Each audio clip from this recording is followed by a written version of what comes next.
इलियास पठान साहब, आप अंजुमन मुस्लिमीन स्कूल जो एमडी रोड स्थित है उसकी जो प्रतिक्रिया है चुनाव की है उसके अंदर आप भी खड़े हुए हैं बतौर मेंबर के लिए, तो आप क्या कहना चाहते हैं जो इलेक्शन अब होने वाले हैं 24 दिसंबर के दिन, उसके बारे में क्या आपका कहना है?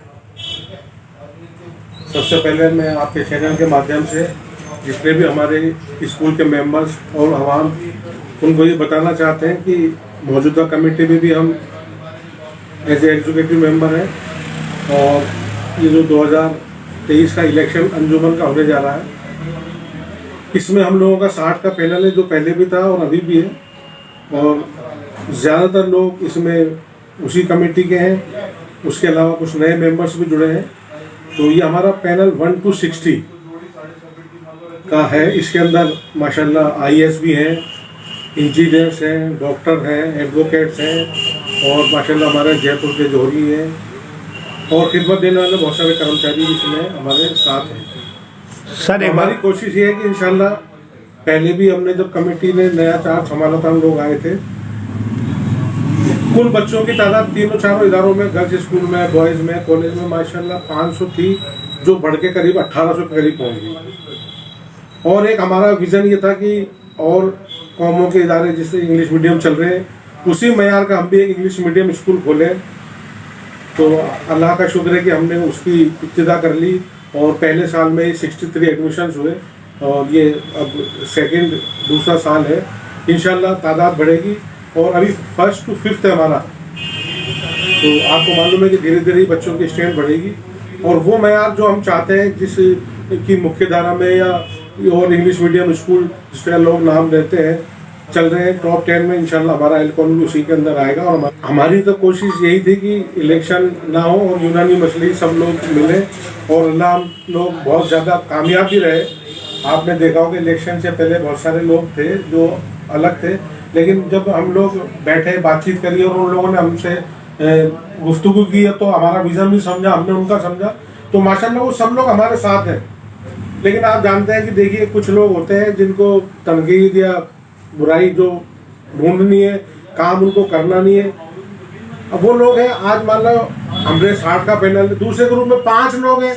अब आप देख लो कि 5 लोग क्या कर पाएंगे, क्या कर लेंगे। तो हमारी तरफ से कोई गुटबाजी नहीं थी, हम तो चाह रहे थे यूनानी मसले इलेक्शन हो और पूरी कौम एक साथ इसको कामयाबी की तरफ लेके जाए, यही हमारी कोशिश थी। सर एक बात और बताइएगा, ये मुस्लिम इदारा इतना पुराना है, जयपुर शहर के अंदर दूसरे समाज के जो स्कूल बने हैं वो इसके बाद में बने हैं।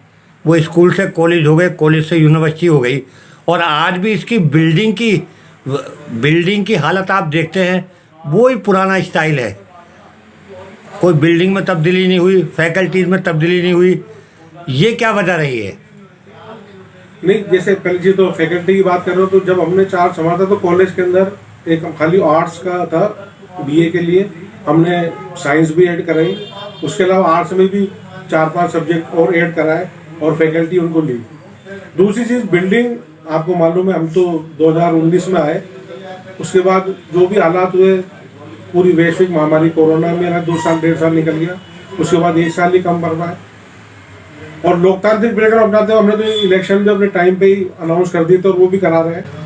किसी भी इदारे को चलाने के लिए एक वक्त की दरकार होती है, तो वो हम चाह रहे हैं कि एक बार और हमारा कार्यकाल मिला। अगर लोग चाहेंगे तो हमें वापस चुनेंगे और नहीं तो अल्लाह जिसको चुन के भेजेगा वो करेंगे। बिल्डिंग की जहाँ तक ताल्लुक है, मैं आपको आपके चैनल के माध्यम से बताना चाहता हूँ कि इंशाल्लाह इस सेशन के अंदर अगर हम लोग आते हैं तो नई बिल्डिंग, नया प्लान, जो हम लोगों का विज़न है, इंशाल्लाह आप लोग देखेंगे कि उन लोगों के मयार के बराबर बिल्डिंग भी होगी और उन लोगों के मयार का एजुकेशन सिस्टम रहेगा। मुस्लिम इदारे का चुनाव आप भी लड़ रहे हैं सर, क्या पहले से मेंबर भी हैं आप इसके? जी। पब्लिक पूछना चाहती है कि ये मुस्लिम इदारा बहुत पुराना इदारा है जी।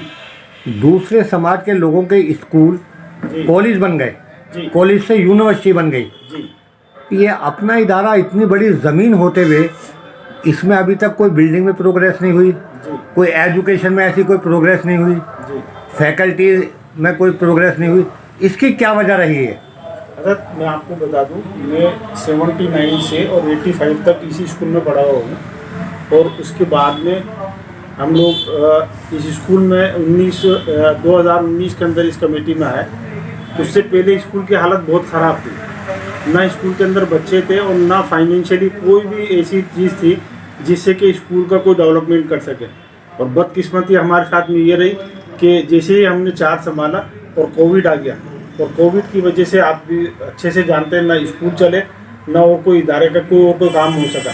लेकिन 1.5 साल के पीरियड के अंदर हमने अल्हम्दुलिल्लाह एक इंग्लिश मीडियम स्कूल भी चालू किया, एक गर्ल्स स्कूल जो ईजगढ़ हाउस में चालू है, जिसमें तकरीबन 200 या 250 बच्चियाँ थी। आज अल्हम्दुलिल्लाह करीब करीब 800 से ज़्यादा बच्चियाँ हैं पूरे स्कूल के अंदर। जब हमने स्कूल और कॉलेज संभाला था 561 बच्चियाँ थी, और अभी अल्हम्दुलिल्लाह 1700 बच्चियाँ हैं। तो ये काम हमने किया है। और एक चीज़ जो इस मुहिम को हमने जब डॉक्टर साहब से ये लिया था स्कूल, तो सिर्फ एक ही दिमाग में एक ही चीज़ जहन में है कि हम अपने बच्चों के लिए एक ऐसा इदारा बना करके जाएं कम से कम, कि आने वाली हमारी नस्लें पढ़ लिख करके आगे जा सकें। अब्दुल हक साहब, एक सवाल जो कौम के काफ़ी लोगों का है कि इस स्कूल की तरक्की जो है वो आगे जाने की बजाय पीछे आ गई जी, इसका मुख्य कारण किसको समझाया जाता है, किसको माना जाए? इसका मुख्य कारण था अदद, या आपको और हमें अपने आप को मानना चाहिए। दूसरों के ऊपर इल्ज़ाम लगाने से कोई बेहतर ही है कि हम अपनी इस्लाह खुद करें। इसमें ऐसा नहीं है कि जैसे स्कूल के जो जिम्मेदार थे वही इसके अंदर क्या कहते हैं दोषी हों। कहीं ना कहीं कौम के जो दूसरे लोग हैं वो भी इसके जिम्मेदार हैं। नहीं, कौम के लोग किस तरह से जिम्मेदार है? कौम की जिम्मेदारी इस तरीके भाई, से जो है। मेंबर होते हैं ना जी स्कूल के या किसी कॉलेज के या किसी इदारे के, जो जितने मेंबर होते हैं, जी, ये तो सारी जिम्मेदारी उन्हीं के ऊपर आती है बिल्कुल कि आप वो सही उस इदारे को किस तरह से चलाना चाहते हैं, जी, किस जी। तरह से चलाते हैं। जी। तो ये को कौम की तो बात ही नहीं, कौम के ऊपर कौम का क्या लेना देना है? कौम की मैं ये बता दूं आपको कि कौम क्यों जिम्मेदार है कि जैसे ये 2019 से पहले तकरीबन 52 साल 53-55 साल डॉक्टर हबीब साहब सेक्रेटरी थे, और स्कूल की हालात सब बेहतर जानते थे। जो जिम्मेदार थे उस वक्त वो भी जानते थे कि हालात कैसे हैं, बद से बदतर हालात हैं। लेकिन उसके बावजूद उन लोगों ने कभी उसके लिए कोई ऑब्जेक्शन नहीं किया, कोई काम करने की कोशिश नहीं की। और कौम इसीलिए जिम्मेदार है कि कौम ने भी उसके लिए आकर के कभी सवाल नहीं किया, कोई आंदोलन खड़ा नहीं किया, उन्होंने आकर के जिम्मेदारों से सवाल नहीं किया कि भाई ये स्कूल हमारा अपना है, ये आगे क्यों नहीं जा रहा, इसमें हम क्या मदद कर सकते हैं, आप हमें बताइए। हमारे जो सेक्रेटरी हैं उनकी सोच यही है कि हम सब मिल करके, जयपुर शहर के सारे मुसलमान मिल करके एक हमारा अपना इदारा है, इसको हम सब मिल करके बुलंदियों पर पहुँचाएँ। इसलिए हम सबको लेकर के आए साथ में।